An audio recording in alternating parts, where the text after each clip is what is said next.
আসসালামু আলাইকুম প্রিয় শিক্ষার্থীবৃন্দ, আশা করি আপনারা সবাই ভালো আছেন এবং সুস্থ আছেন।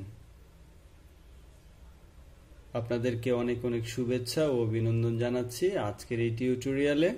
প্রিয় শিক্ষার্থীবৃন্দ, আজকে আমরা আমাদের আইসিটি বিষয়ের প্রথম অধ্যায়ের আরো একটি সৃজনশীল নিয়ে আলোচনা করব। আমরা গত দুটি টিউটোরিয়ালে দুটি সৃজনশীল নিয়ে আলোচনা করেছি। আজকে আমরা তৃতীয় সৃজনশীল নিয়ে আলোচনা করব।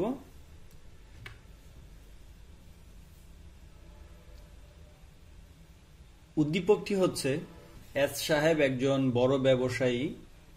তার অফিসের কর্মচারীদেরকে একটি সুইচে হাতের ছাপ দিয়ে উপস্থিতি নিশ্চিত করতে হয় এবং কারখানায় প্রবেশ করার জন্য শ্রমিকরা মনিটরের দিকে তাকানোর পর দরজা খুলে যায়। এস সাহেব এর কপালে টিউমার অপারেশন করতে গেলে ডাক্তার সাহেব কোনো রক্তপাত ছাড়াই একটি বিশেষ পদ্ধতিতে অত্যন্ত নিম্ন তাপমাত্রায় টিউমার অপারেশন করে দেন। প্রিয় শিক্ষার্থীবৃন্দ, এই হচ্ছে উদ্দীপক। উদ্দীপকে যে কথাটি বলা হয়েছে যে এস সাহেব এর অফিসে কর্মচারীদেরকে একটি সুইচে হাতের ছাপ দিয়ে উপস্থিতি নিশ্চিত করতে হয়। প্রিয় শিক্ষার্থীবৃন্দ, এটি হচ্ছে আমরা যখন আমাদের আঙ্গুল বা হাতের ছাপ দেই সেটাকে বলা হয় ফিঙ্গারপ্রিন্ট। তো এক্ষেত্রে ফিঙ্গারপ্রিন্ট ব্যবস্থা গ্রহণ করা হয়েছে। তারপর বলা হয়েছে কারখানায় প্রবেশ করার জন্য শ্রমিকরা মনিটরের দিকে তাকানোর পর দরজা খুলে যায়। এখানে আরেকটি পদ্ধতি ব্যবহার করা হয়েছে, যেটি মূলত আমাদের যে চোখের আইরিশ এবং রেটিনা স্ক্যানিং যে পদ্ধতি রয়েছে সেই পদ্ধতি অবলম্বন করা হয়েছে। তারপর বলা হয়েছে এস সাহেবের কপালে একটি টিউমার হয়েছে আর সেই টিউমার অপারেশনে ডাক্তার কোনো ধরনের রক্তপাত ছাড়াই একটি বিশেষ পদ্ধতিতে অপারেশন সম্পন্ন করেছে। প্রিয় শিক্ষার্থীবৃন্দ, আমরা জানি যে রক্তপাতহীন নিম্ন তাপমাত্রায় যে চিকিৎসা পদ্ধতি রয়েছে সেটি মূলত ক্রায়োসার্জারি। তো আমরা এই উদ্দীপকের আলোকে প্রশ্নগুলো কি সেটা একটু দেখে নেই।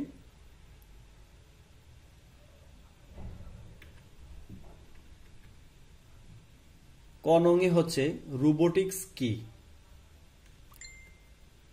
তারপর খ নং হচ্ছে কৃত্রিম বুদ্ধিমত্তা ব্যাখ্যা করো।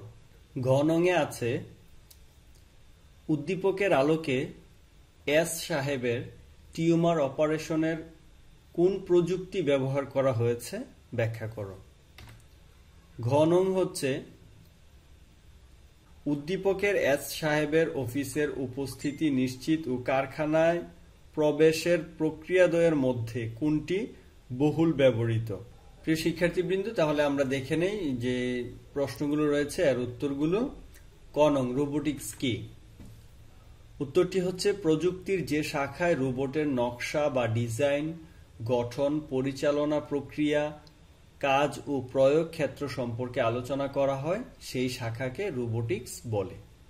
অর্থাৎ বিজ্ঞানের একটি শাখা যে শাখাতে রোবট নিয়ে শুধু গবেষণা করা হয়, রোবট কি ধরনের রোবট তৈরি করা হবে, এটা কোন আকৃতির হবে এবং কোন কোন কাজে এটাকে প্রয়োগ করা হবে, এই সকল বিষয়াদি নিয়ে যে শাখায় আলোচনা করা হয় সেটাকে রোবোটিক্স বলে।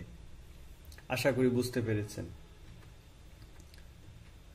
খ নং প্রশ্নটি হচ্ছে কৃত্রিম বুদ্ধিমত্তা ব্যাখ্যা করো। এর উত্তরটি হচ্ছে কৃত্রিম বুদ্ধিমত্তা কম্পিউটার বিজ্ঞানের একটি শাখা, যেখানে মানুষের বুদ্ধিমত্তা ও চিন্তা শক্তিকে কম্পিউটার দ্বারা অনুকরণকৃত করার চেষ্টা করা হয়ে থাকে। মানুষের মতো চিন্তা ভাবনা করা বা তাৎক্ষণিক সিদ্ধান্ত নেয়ার ক্ষমতা কৃত্রিম উপায়ে কম্পিউটারে ব্যবস্থা করা হলে তাকে কৃত্রিম বুদ্ধিমত্তা বলে। অর্থাৎ মানুষের চিন্তা ভাবনার অথবা বুদ্ধিমত্তার পদ্ধতিটাকে কৃত্রিম উপায়ে প্রযুক্তি নির্ভর যন্ত্র বা কম্পিউটারের মাধ্যমে বাস্তবায়ন করাটাই হলো আর্টিফিশিয়াল ইন্টেলিজেন্স। আর্টিফিশিয়াল ইন্টেলিজেন্স এর লক্ষ্য হচ্ছে কম্পিউটার বা মেশিনকে মানুষের মতো জ্ঞান দান করা, মানুষের মতো চিন্তা করার ক্ষমতা দান করা, আর এর জন্য প্রয়োজন বুদ্ধিমান প্রোগ্রাম। অর্থাৎ কম্পিউটারকে মানুষের মতো চিন্তা ভাবনা করতে সক্ষম করে তোলাকেই আর্টিফিশিয়াল ইন্টেলিজেন্স বলে থাকে। আশা করি বুঝতে পেরেছেন। তারপর গণঙে আছে উদ্দীপকের আলোকে এস সাহেবের টিউমার অপারেশনে কোন প্রযুক্তি ব্যবহার করা হয়েছে ব্যাখ্যা করো।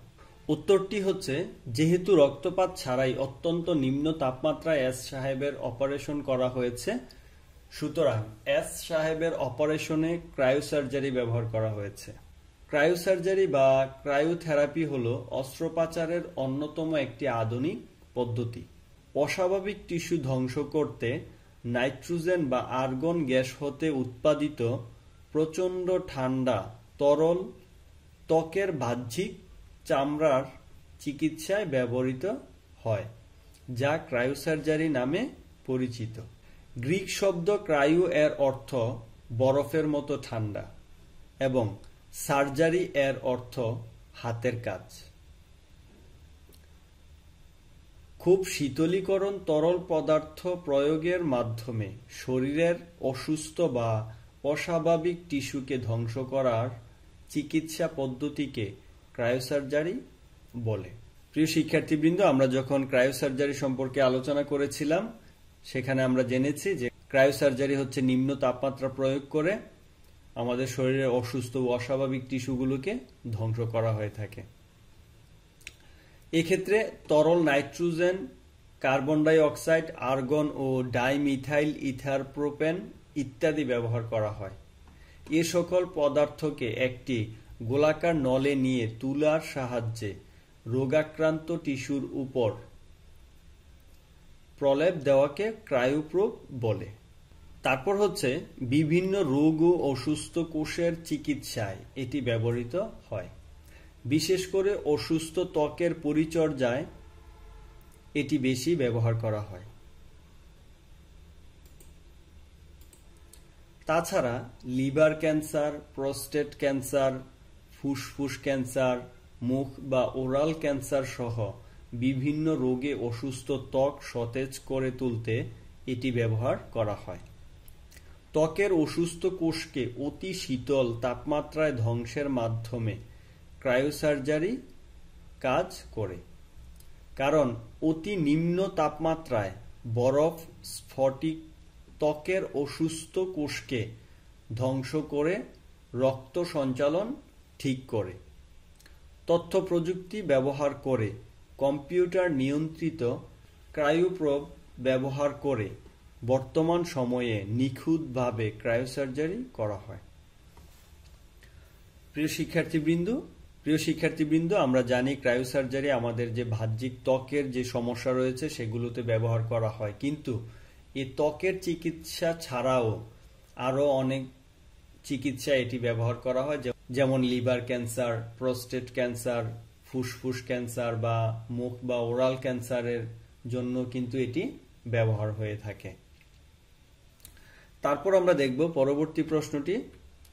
গণং হচ্ছে উদ্দীপকে এস সাহেবের অফিসের উপস্থিতি নিশ্চিত ও কারখানায় প্রবেশের প্রক্রিয়াদ্বয়ের মধ্যে কোনটি বহুল ব্যবহৃত। উত্তরটি হচ্ছে এস সাহেবের অফিসে উপস্থিতি নিশ্চিত করতে ও কারখানায় প্রবেশের জন্য যে প্রযুক্তি ব্যবহৃত হয়েছে তা হল বায়োমেট্রিক্স।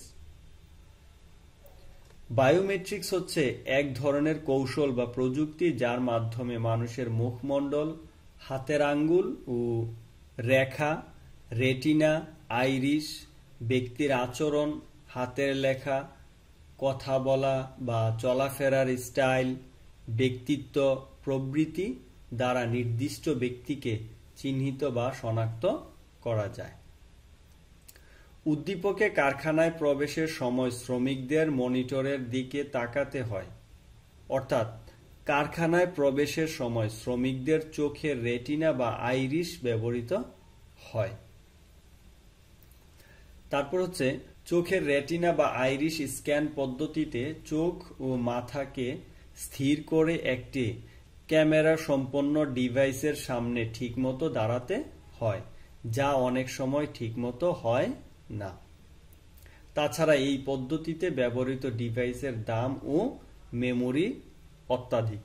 অর্থাৎ রেটিনা ও আইরিশ স্ক্যান পদ্ধতিতে যখন একটি ডিভাইসের সামনে মাথা এবং চোখ স্থির করে দাঁড়াতে হয়, সেক্ষেত্রে যদি একটু এদিক সেদিক হয় তাহলে সেই প্রক্রিয়াটি সম্পন্ন হয় না, এবং এ পদ্ধতিতে ব্যবহৃত ডিভাইসের দাম এবং মেমোরি অনেক বেশি। তারপর এই পদ্ধতিতে আলোক স্বল্পতা পুরো কার্যক্রমকে ব্যাহত করতে পারে। অর্থাৎ যদি আলো কম থাকে তাহলে এই স্ক্যানিংটা সঠিকভাবে হবে না। তারপর চোখে চশমা থাকলে এই কার্যক্রম ব্যাহত হয়, চোখের ক্ষতি হওয়ার সম্ভাবনা থাকে। অন্যদিকে এস সাহেবের অফিসে প্রবেশের সময় একটি সুইচে হাতের ছাপ দিয়ে উপস্থিতি নিশ্চিত করতে হয়। অর্থাৎ উপস্থিতি নিশ্চিত করতে ফিঙ্গারপ্রিন্ট ব্যবহৃত হয়।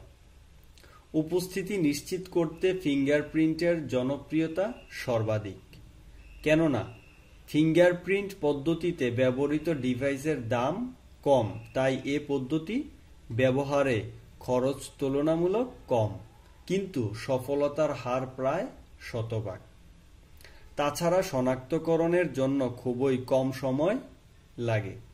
সুতরাং আঙ্গুলের ছাপ বা ফিঙ্গারপ্রিন্ট গ্রহণকারী প্রক্রিয়াটি বহুল ব্যবহৃত হয়। প্রিয় শিক্ষার্থীবৃন্দ, এই দুটি পদ্ধতির মধ্যে আমরা দেখতে পাচ্ছি যে ফিঙ্গারপ্রিন্ট পদ্ধতিটি বহুল ব্যবহৃত, কারণ এই পদ্ধতিতে যে ডিভাইসটি ব্যবহার হয় সেটির খরচ কম এবং একজন ব্যক্তিকে শনাক্তকরণের যে প্রক্রিয়া রয়েছে সেই প্রক্রিয়া খুব কম সময়ের মধ্যে সম্পন্ন হয়ে থাকে। তো প্রিয় শিক্ষার্থীবৃন্দ, এই ছিল আমাদের আজকের আলোচনা। তো আশা করি বুঝতে পেরেছেন। তো সবাই ভালো থাকেন এবং সুস্থ থাকেন। আজকের মতো এখানেই বিদায় নিচ্ছি। আল্লাহ হাফেজ। আসসালামু আলাইকুম।